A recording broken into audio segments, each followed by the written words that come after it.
Bom dia, meu nome é Leonardo Lopes e hoje fomos surpreendidos com uma notícia triste. Dia 2 de julho de 2026, fomos surpreendidos com a notícia da morte do Icaro Kurosaki. Para quem não conhece, era o Jaspion, lá dos final dos anos 80, início dos anos 90.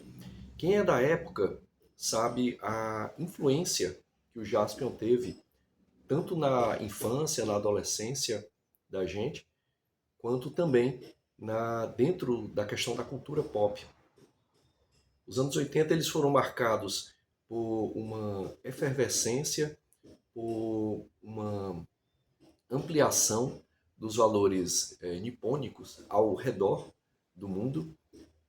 Aqui no Brasil temos uma das maiores comunidades nipônicas fora do Japão e nos anos 80 essa parte cultural ela teve uma grande importância aqui no Brasil, principalmente pela extinta Rede Manchete.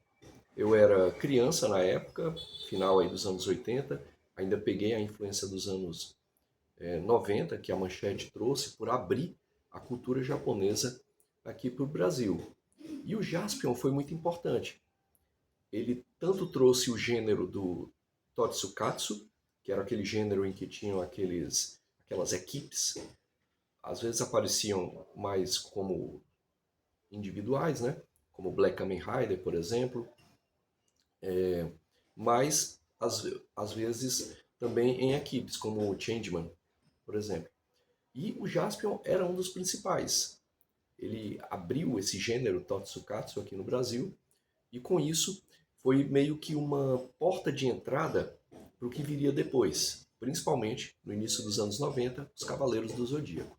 E a gente sabe que a partir dos Cavaleiros do Zodíaco se abriu todo o universo é, cultural nipo-brasileiro.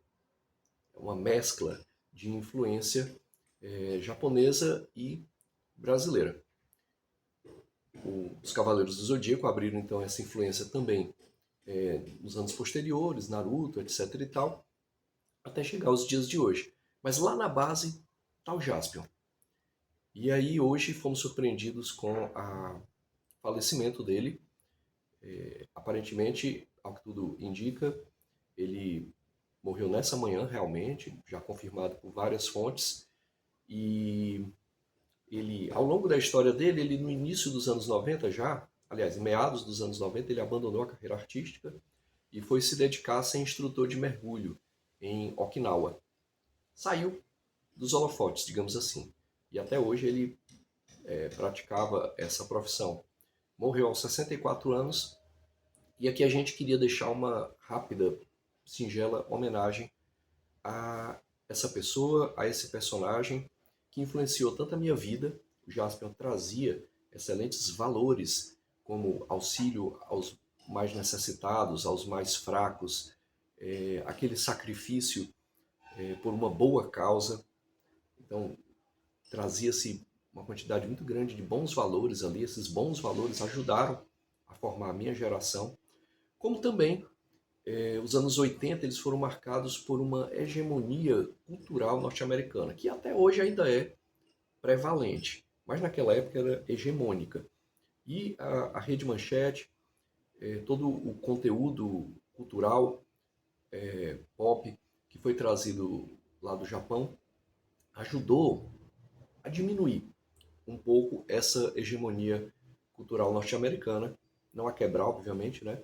Mas auxiliou e aí o Jaspion é um dos principais. Né? A gente pode acreditar, inclusive, ao Jaspion esse valor cultural muito forte. E a partir daí se abre, como eu disse, vários outros caminhos, né?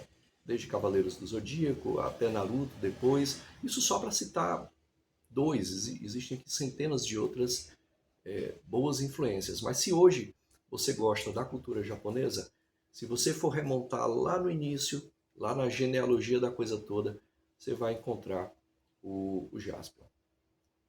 Então que descanse em paz, fica aqui a nossa pequena, singela homenagem.